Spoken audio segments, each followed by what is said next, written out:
Andito po tayo ngayon sa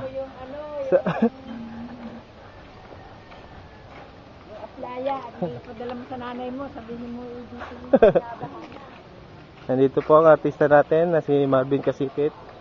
Siya po ang reporter's notebook. Kami po ay papunta at sasalok ng isda.